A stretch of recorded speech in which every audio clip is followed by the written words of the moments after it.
أفتطمعون أن يؤمنوا لكم وقد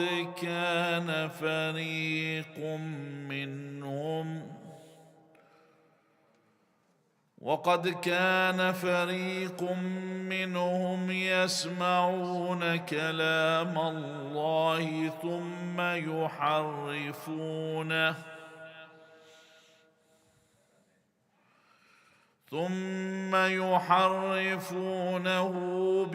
من بعد ما عقلوه وهم يعلمون.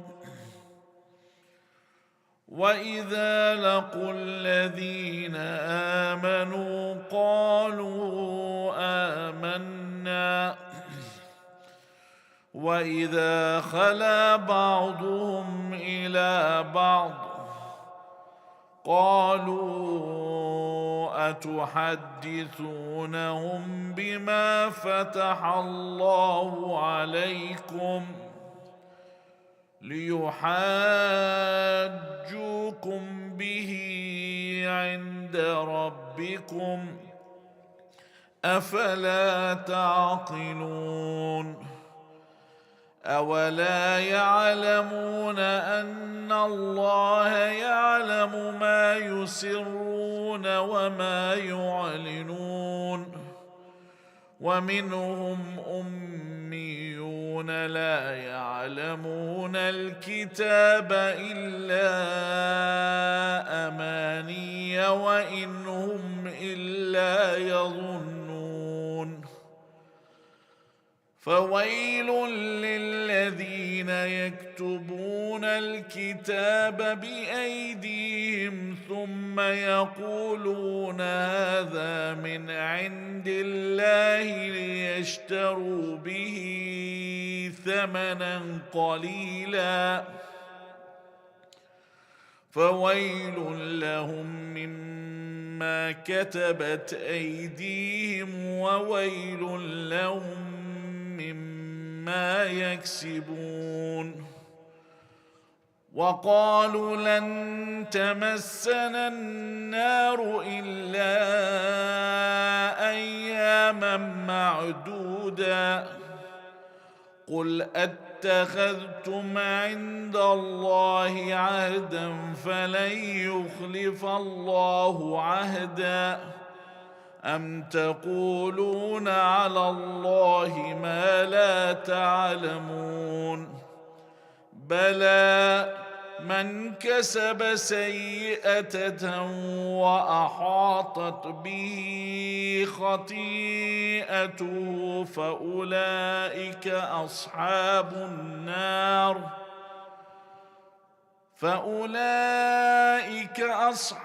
النار هم فيها خالدون. والذين آمنوا وعملوا الصالحات أولئك أصحاب الجنة هم فيها خالدون. صدق الله العلي العظيم. صلوا على محمد وآل محمد.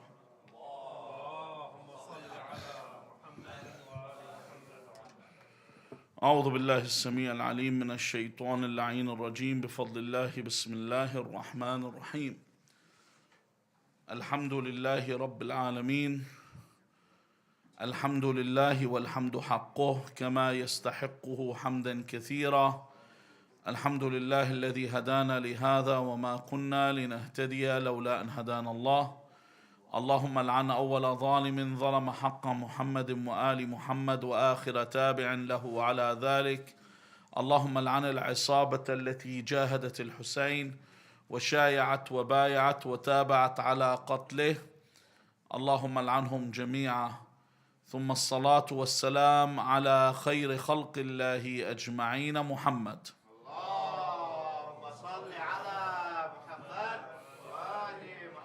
وعلى أهل بيته الطيبين الطاهرين واللعنة الدائمة على أعدائهم أجمعين إلى قيام يوم الدين. قال الله العظيم في كتابه الكريم بسم الله الرحمن الرحيم والسابقون السابقون أولئك المقربون. And the foremost are the foremost. These are they who are drawn nigh. آمنا بالله. صدق الله العلي العظيم. صلوا على محمد وآل محمد.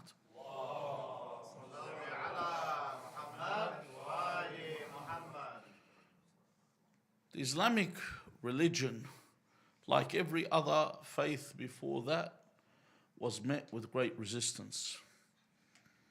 And the reason for the religion, when it's brought forth, and the reason people resist it, and the reason people don't like the mention of religion, and the reason why it's removed from schools and it's removed from governments. And for example, governments like Switzerland have forbidden people to build minarets. And France fights staunchly for freedom of speech when it comes to insulting the Prophet only, and for women to remove their veils and their hijab, is because, alaykum assalam, religion is a symbol of defiance to tyranny. It's a symbol of opposition to injustice. It's a symbol of resistance to despotism. Religion is standing in a system that is fair for all. Today, we had our federal election. A lot of people asked, who do I vote for? Every single party has the same foreign policy. This is a problem. Who do I vote for? Everyone has the same foreign policy. It's not like a party's going to come up and say, listen, we're going to open up our trade routes with China, fix the problems we've destroyed with China, and we're going to oppose whatever America and Israel are planning in the Middle East. That's too far away from us. It's not our business. No political government will do that. They all have the same foreign policy, and they all have the same or similar systems. That's just the way it is. See, with Islam, it is against these. If there's oppression, Islam stands firmly against these. And this is why when the religion came forth, it goes against everything that is morally corrupt and what destroys the rights of humans that exist. And we're talking about real rights, not rights for people to be promiscuous and lascivious. It's real rights that people are entitled to. Their right to worship their own belief. In Islam, the Prophet didn't tell other people that, he said to the Christians and Jews, under an Islamic government, you get to live there. You have rights for your belief. However, you pay what? A jizya. You pay tax like the Muslims have to pay their tax. You pay a tax. With this tax, you will have the protection of Islam. So it was there. But Islam, like I said, was opposed. However, the people that worked in opposition for Islam didn't want to only destroy Islam in its image towards the opposition, they wanted to destroy Islam from within. So those that played an integral part in the propagation of the faith were the ones that were attacked. If you take a look, and I mentioned this previously, when you talk about the biggest mujahideen in history, if you do a look at Islam's greatest mujahideen, you'll get names like Khalid ibn al-Walid, Salah ad-Din al-Tikriti, or Ayyubi as they like to call him. You get all these people that they will talk about as the ones that fought for the rights of Islam and the ones that propagated Islam. And this is fallacious. Absolutely fallacious. Because the ones that Allah mentions in the verse, as-sabiqun, as-sabiqun. As-sabiqun, the foremost, are the foremost. Who are they? أولئك المقربون. When we say muqarrabun, who are muqarrabun? When you hear the word muqarrabun, the ones that are drawn nigh, N-I-G-H, means drawn close, drawn near. Near to who? Near to Allah. When you hear the verse or the hadith that says hasanatul abrar, sayyi'at al-muqarrabin. Think about this. Abrar, who are the abrar? Abrar are the good doers, the righteous people. The hadith says the good deeds of the righteous are the mistakes of the muqarrabun. Do you imagine the good deeds of the righteous are the mistakes of the muqarrabun? Who are these people that what they do is so elevated that if they did something wrong, it's still considered a hasani for of the abrar? Do you understand what I mean? Still considered a hasani. This verse, like many other verses, came down upon three men. As-sabiqun came down upon three men. The first one's always the same person. Amir al-Mu'mineen Ali ibn Abi Talib salawatullahi wa salamu alayh. The second one was his brother Ja'far al-Tayyar. And the third one was Hamza ibn Abdul Muttalib salawatullahi wa salamu alayhim jami'an. Yet these two, Hamza and Ja'far, you rarely hear mention of them. But even when you look at the character of Hamza, when they had to bring in a character to represent him, to show the masculinity and the position of him, and his courageous looks, when they cast, they said, who are we going to cast for their movie when they made the message? And it's their movie. So they said, who are we going to get? They needed someone with his staunch looks. And then they said, all right. They went and cast the guy that played Zorba the Greek. What was his name again? What was the actor called? No one knows who Zorba the Greek was. He died several years ago. Yeah, a very famous actor that was made for this role. I've got to remember it because no one said it. Sallallahu ala Muhammad wa ali Muhammad. Huh? Anthony Quinn, Ahsant. That's who they cast for the role.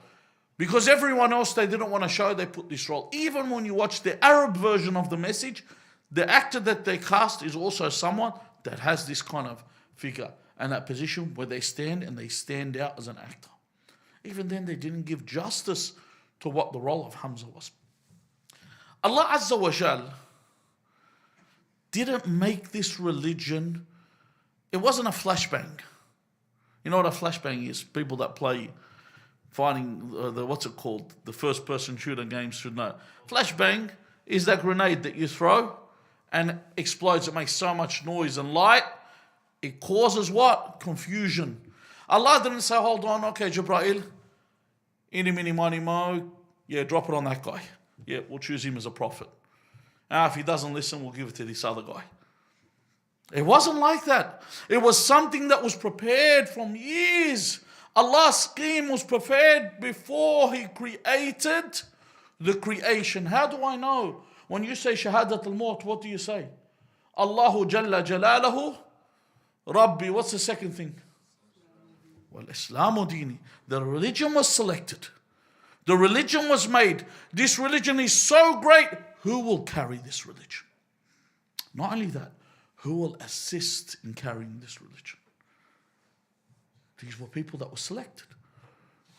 So when Abdul Muttalib wanted to find a wife for his son Abdullah, wanted to find a wife for his son Abdullah.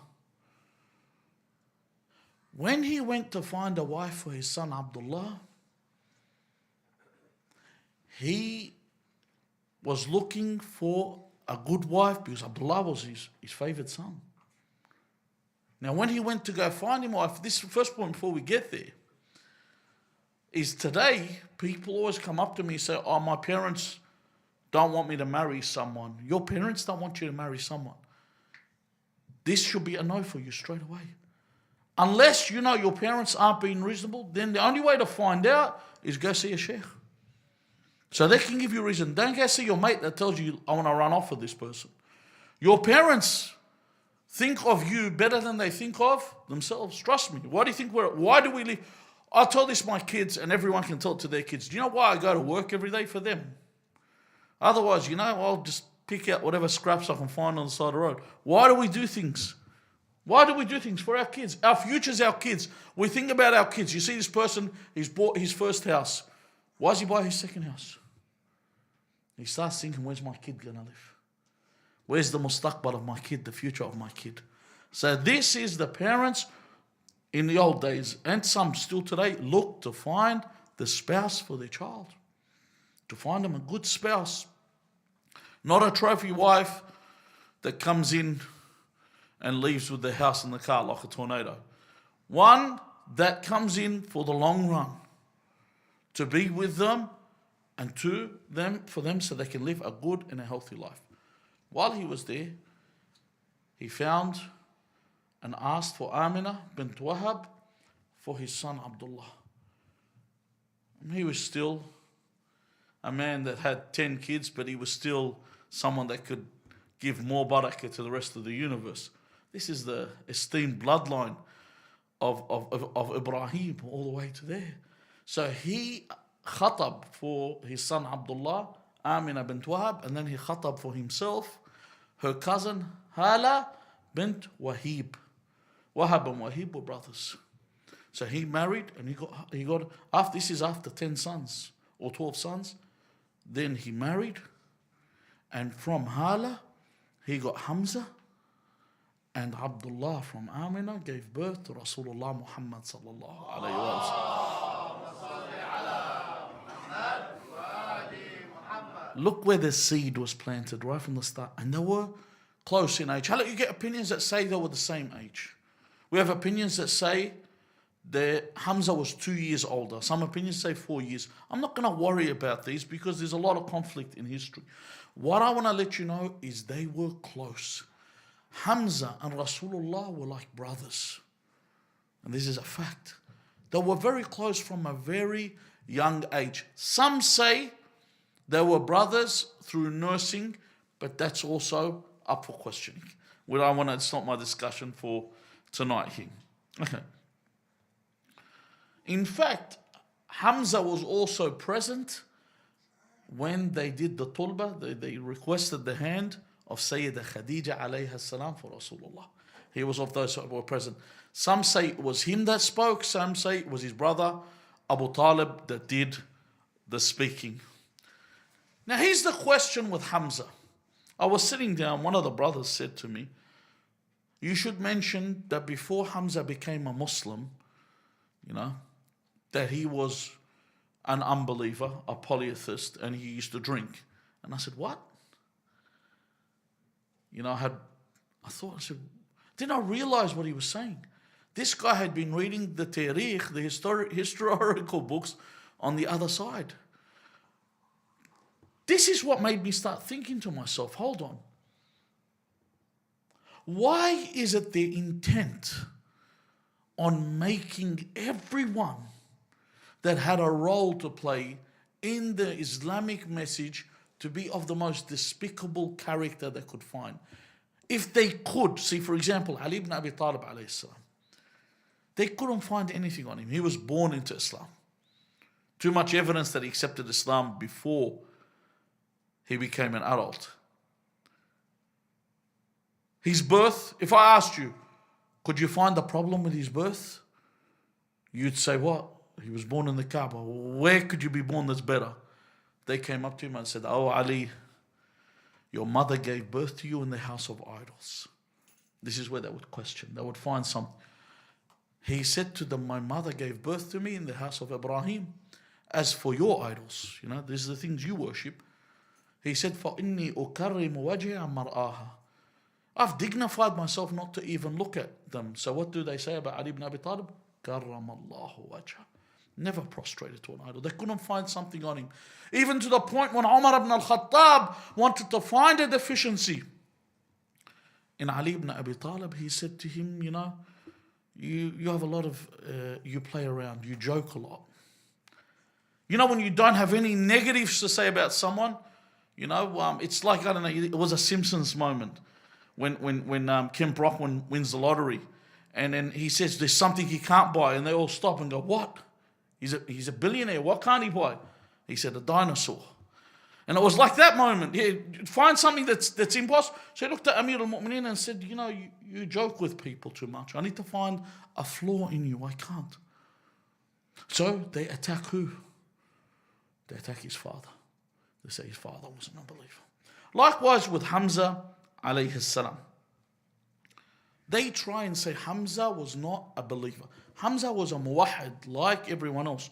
They were all on the belief of the religion of who? Nabi Isa alayhi salam, the muwahhideen. They say that Hamza became a Muslim in the 6th year of the Ba'athah. 6th year. 6 years after Rasulullah told everyone about the religion. Because remember, it was actually after 3 years where he said it openly. So first 3 years, only 2 people knew about it. That was Ali and Khadija alayhim as-salam. So they were the only 2 that were Muslims for the first 3 years. They say on the 6th year is where Hamza became a Muslim. Same year was Umar ibn al-Khattab. So they said Hamza, then Umar. But here's the problem. One of the first people to become a Muslim, they say in the first 10, was Abu Dharr al-Ghifari. When Abu Dharr al-Ghifari came, this is a very long narration, long way you find that in Kitab al-Kafi, al-Qulayni narrates this. It's a very long narration. He says that that Abu Dharr came and he asked about this prophet. Remember, this prophet was hidden from the people. Why? Because they wanted to kill him at the beginning. Right at the start, till he got the numbers. So he says, when Abu Dharr arrived, he asked around, they told him, see, this is Abu Talib. He's the head of Banu Hashim. You go speak to him. And Abu Talib started talking to him. He sussed him out. And he said to him, I really want to meet the Prophet. He said, why do you want to meet him? He said, I want to follow him. I want to obey him. He said, okay. He said he took him to a house. In the house, who was sitting there? Hamza ibn Abdul Muttalib. So Hamza said to him, why do you want to see the Prophet? So the first ring, the outer circle, was Abu Talib. As he came in, it was Hamza. Then in this hadith, because he takes him from Hamza, Hamza says to him, what do you want? He said, because I want to believe in him and follow him. Then he says, then if you do want to believe him, then make the testimony of faith. Say, Ashhadu an la ilaha illallah wa ashhadu anna Muhammadan Rasulullah.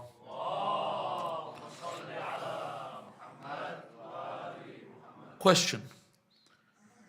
Why would this mushrik ask someone to testify? If he was a mushrik, why would he ask someone to testify in the oneness of God? And why would he ask someone to testify with the Prophet of Muhammad? They say, their argument is they say, oh, it was a family thing. That it was his nephew and he had to look after him. Okay, he was his nephew, you had to protect him, we'll give you that. But why would he get them to testify? Why would you get them to testify? If you don't believe, could you imagine your nephew is a Buddhist and you want to protect him because people want to kill him. For example, I'm just giving you a hypothetical. And then someone wants to meet him, and you feel this person's not a threat to him, so you allow him in. Would you say, hold on, listen, can you testify that Siddhartha Gautama was enlightened and on a righteous path? Would you say that to them? No. Because you don't believe in this. So why would I call unless I believed? And like Abu Talib, I was concealing my faith for reasons. Because after Hamza, he took him where to? Ja'far.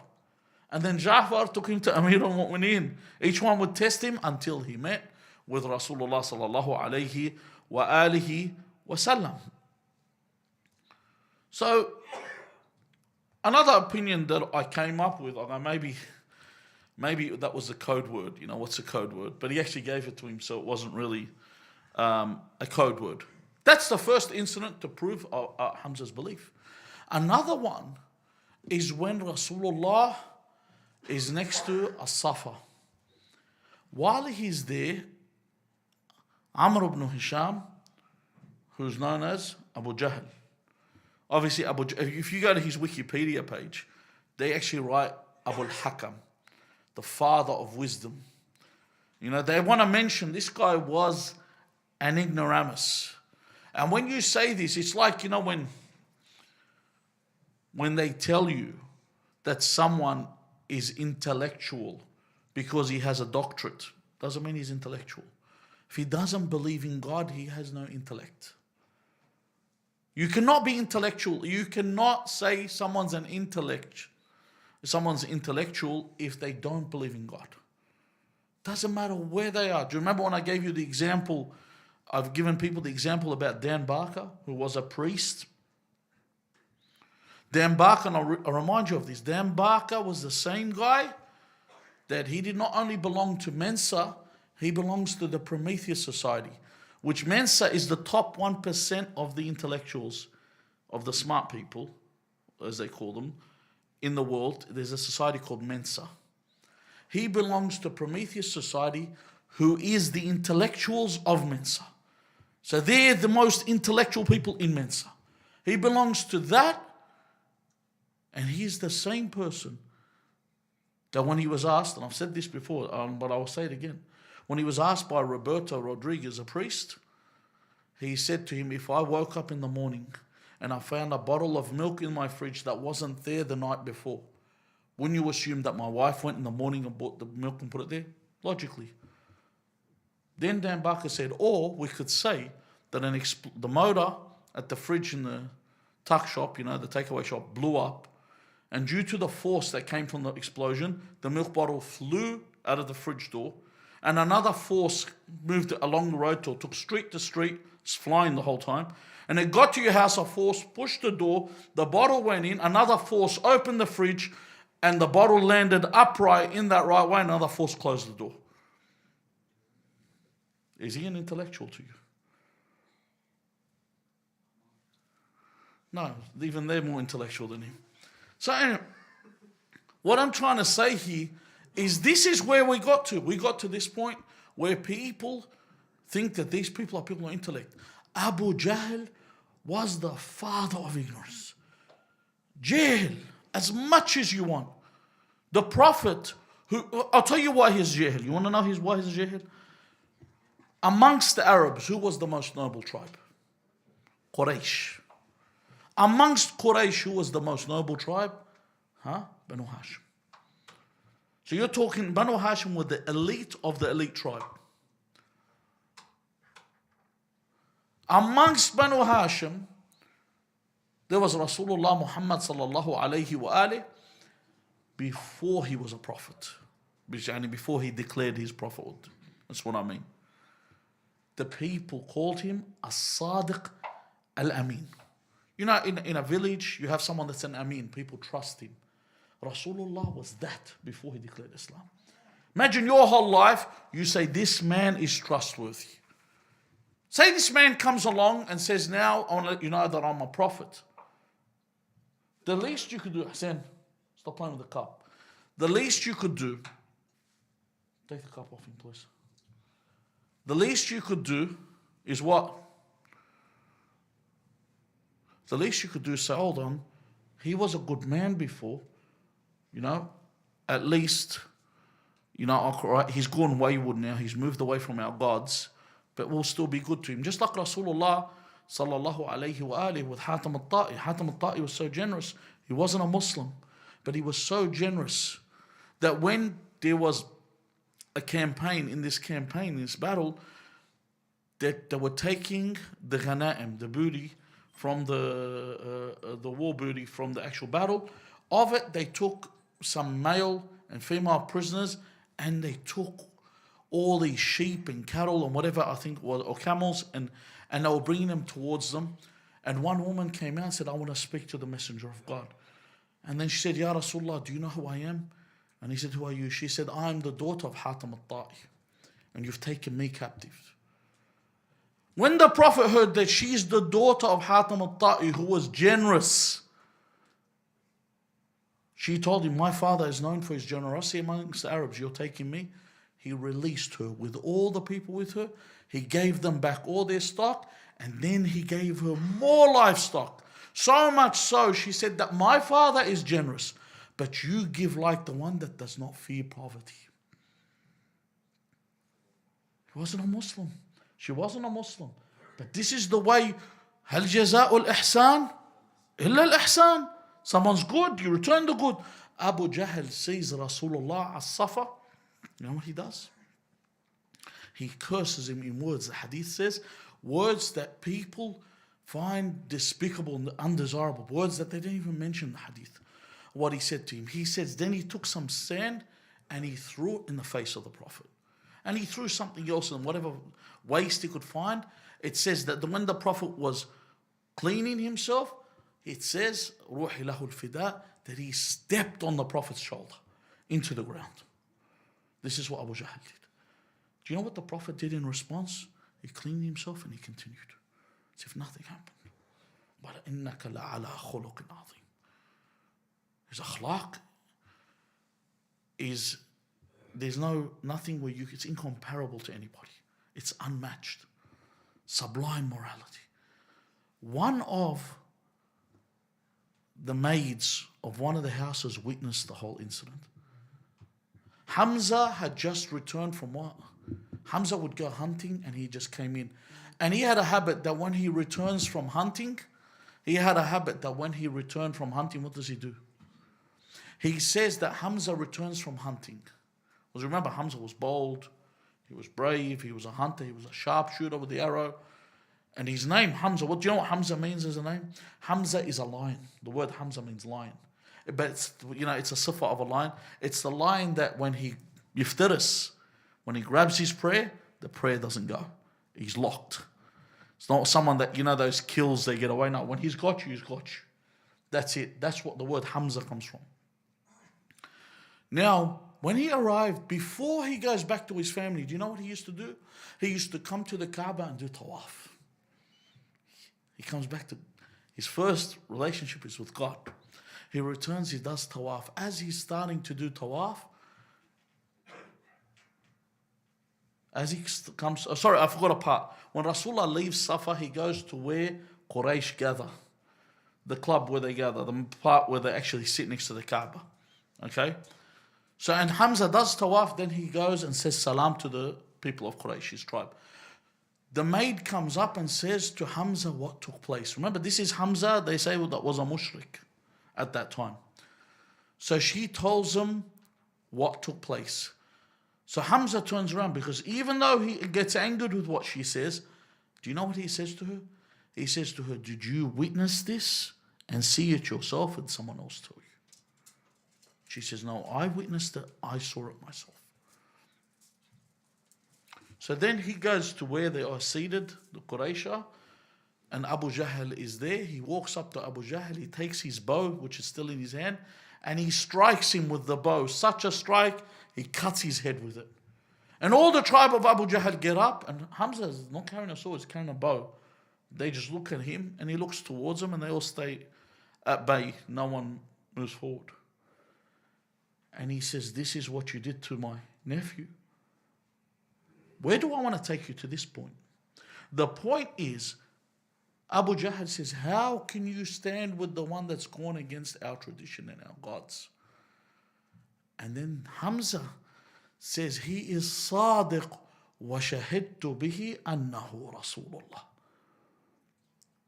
There's a point here you think about. He said, he's truthful, and I testify that he is the messenger of God. He doesn't say La ilaha illallah. So he's already deep in the faith. He's already accepted. See, they still there say he hasn't testified fully. They will always look for an out. This is the second one that shows of his testimony to his belief. There's always been a war against this belief. Why? Have you ever thought to yourself, why is it? It's to level the playing field. See, let's say my father is a mushrik, and your father is a mushrik, and his father is a mushrik, and their fathers are all mushrikin. So if I got the prophethood, it was me and my luck. God was rolling the dice. Yep, it landed on Muhammad, we'll give it to him. And Allahumma salli ala Muhammad wa ala Muhammad. And why? There's a hadith that the Prophet says every time the wahi was delayed, I was afraid it came down upon who? You all know that. Upon Umar ibn al-Khattab. So in other words, if God sent Jibreel down, he'd come to Rasulullah. If he sent a deranged angel, it might fall down on Umar instead. And it's luck, you and your luck. And then do you know how they say that when we pray and we say Allahu Akbar? You've seen this. They say that when the Shia says Allahu Akbar, Allahu Akbar, they say the Shia is not saying Allahu Akbar. Look this up, you'll see it. They say, Khana al-Amin, Khana al-Amin, Khana al-Amin. That the Shia, when they pray, they say that Jibreel betrayed because he should have given the wahi to Ali ibn Abi Talib. Salawatullahi wa salamu alayhi.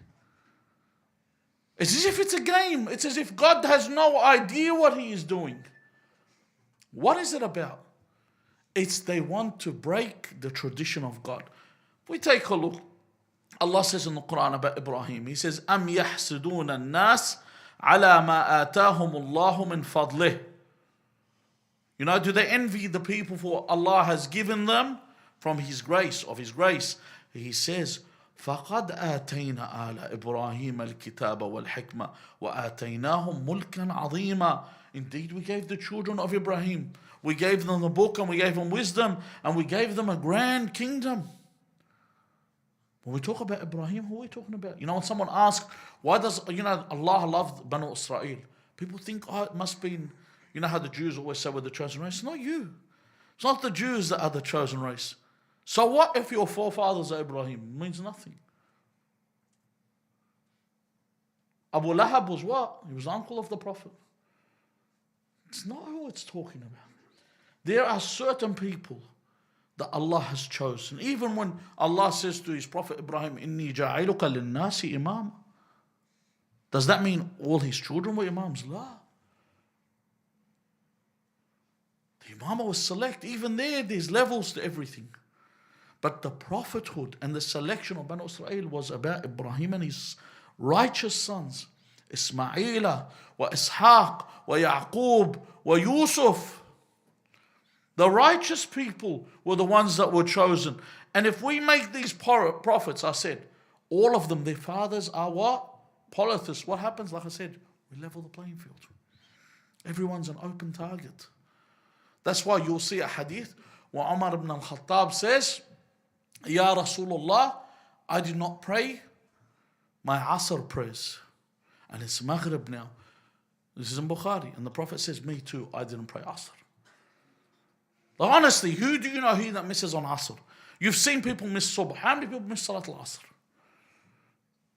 Yeah, that's a big miss. That's a swing and a miss. You know, honestly, that's like you holding a door as a cricket bat and missing it when you hit it. Hitting the ball. It's impossible. You won't even get an edge on that. So if the Prophet misses it, if Umar misses it, the Prophet was missing it, so they can be equal. They can be the same. So anyone could have been the Prophet. The Prophet is just an ordinary guy. That's why this Prophet himself was attacked. When the wahi came upon him, they said that he went mad. He didn't know. I don't know. I'm going crazy. He had to be squeezed. He had to be shaken. You know? Sounds like a lemon squash all of a sudden. Catch up. So anyway, he had to be squeezed. They had to bring him in towards the faith. How can he be Rasulullah? And he had an insolent uncle that would refuse to become a Muslim no matter what. And then they said that this other uncle was an elbow bender. They have to bring them all down, every single one of them. But the thing is, once again, you look at Abu Jahl in this hadith, he did nothing. Even though Hamza professed his Islam. Because it was the strength of Hamza. Abu Jahl was a coward. Abu Jahl, you know he was a coward because in Badr, he wasn't one of the first fighters. Walid, Utbah and Shayba, they were the first fighters. It wasn't Abu Jahl. Another incident was the Islam of Umar. طبعا the open Islam. When I say the Zahir, a lot of people, إِنَّ قَوْمًا آمَنُوا بِأَلْسِنَتِهِمْ. Some people just say the Shahada. So Umar came, and this is the hadith that is not our hadith, it's their hadith. He went with the intention, he says, سَأَقْتُلُ Muhammed. I'm going to kill the Prophet. That's why he's going. Not going to become a Muslim. So he takes off on the journey with his sword drawn. His sword was drawn. This is a hadith. To go kill the Prophet. So he arrives and they see the door, they have a crack in the door to look out, like a keyhole. And they say, it's Umar ibn al-Khattab. And his sword is drawn. Remember I mentioned this before, in Badr, the Muslims, did they have any swords? They had no swords. In Badr, time of Badr, they had 6 swords, which were actually, the narrations say there was only actually 1 sword and 5 sticks. Through a miracle, the Prophet turned the 5 sticks into swords. They didn't have weapons. It's like I mentioned last night in my lecture to them, in this specific point, I said it was like a gang of boys, one of them has a gun. You've seen that? One has a knife, and he's like the tough one. Everyone else is just using their fists. Someone broke off a chain off his wallet and puts it around his fist. No one has nothing. So Umar has turned up with a sword. They have no weapons. They're just standing there to protect the Prophet.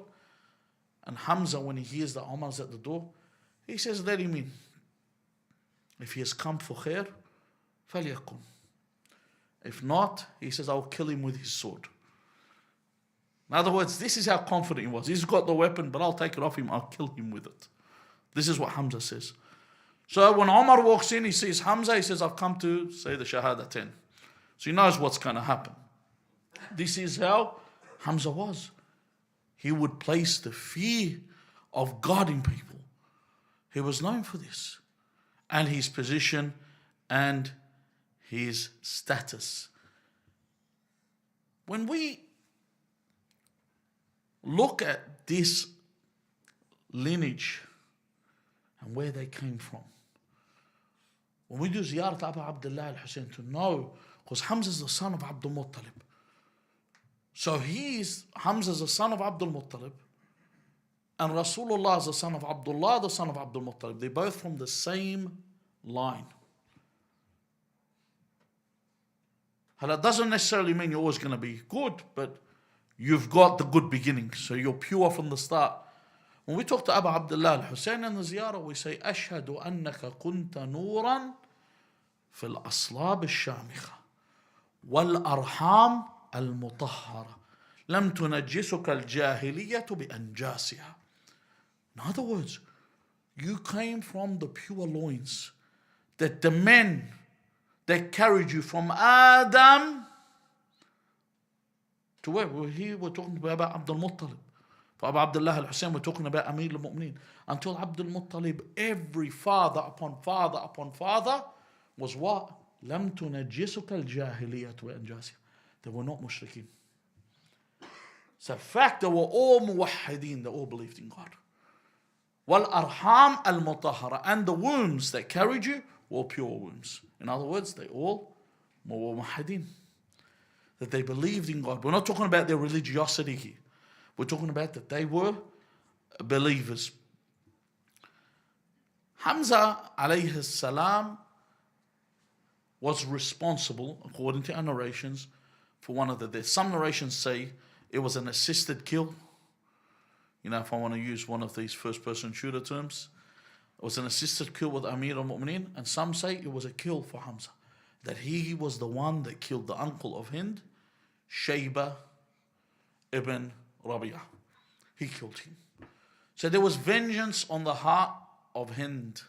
And in Uhud, she prepared Wahshi for this task. She said to Wahshi, I want you to kill one of 3. Either the Prophet, or Ali, or Hamza.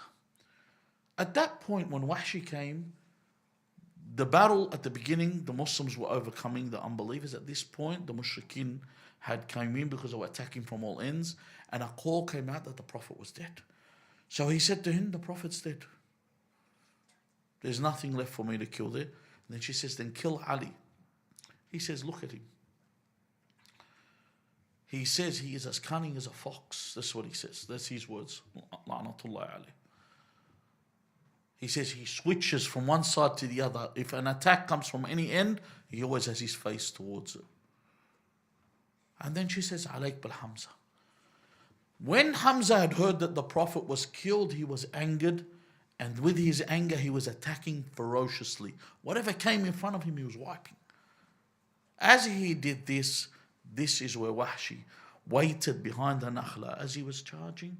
And at this point, he took advantage and he speared him in the back. He took advantage of that opportunity to kill Hamza alayhi salam. And after this, Hamza's body was mutilated as they did to the bodies of their enemies. On top of this same woman that mutilated the body of Hamza, Hind, who was, just to let you know of her nobility, she was the wife of Abu Sufyan. She was the mother of Muawiyah. Could you imagine what kind of a contaminated womb? Okay? Imagine a septic tank that would give birth to Muawiyah. She's the grandmother of Yazid. This is her position. This is where she came from. Yet they have a book, and this is for another discussion for another night, that's called Hind Aqilatu Quraysh. Let's have a book about Hind, that's what it's called. And if you read the book, it's like reading the story of a page 3 model from the Sun newspaper in the UK. It's a joke for the English people that will know. It's about reading her life story and how she ended up with someone's kid somewhere. It's one of those stories. And then they say that she became the scholar of Quraysh, someone that understood the religion. This is the woman that killed Hamza. Just to finish off with, you've seen when people come back from Karbala, they carry the rosary beads with the turbi of Abu Abdullah al-Hussein alayhi salam. Do you know why we get the turbi? The first person to do this was Fatima alayhi salam. Hamza was her uncle. That when he died, she used to visit his grave. She would take from the dirt, earth, of the grave of Hamza alayhi salam. And with it, she would make the subha, the rosary beads. She would do tasbih from that. That's where we got that sunnah of making the subha from the turbi. And from there, she would visit until time would come where she would eventually visit the grave of her father Rasulullah, and she would smell the soil there. ولا حول ولا قوة إلا بالله العلي العظيم. We ask Allah Azza wa Jal to forgive us our sins, to keep us with the nur of Shahr Ramadan, even though the month has finished. We ask Allah to open the ways for us to His house. We ask Allah to open the way for us to visit the graves of the righteous, especially the grave of Rasulullah Muhammed sallallahu alayhi wa alihi and al-immat al-athar, and to visit the grave of Sayyid al-Shuhada Hamza.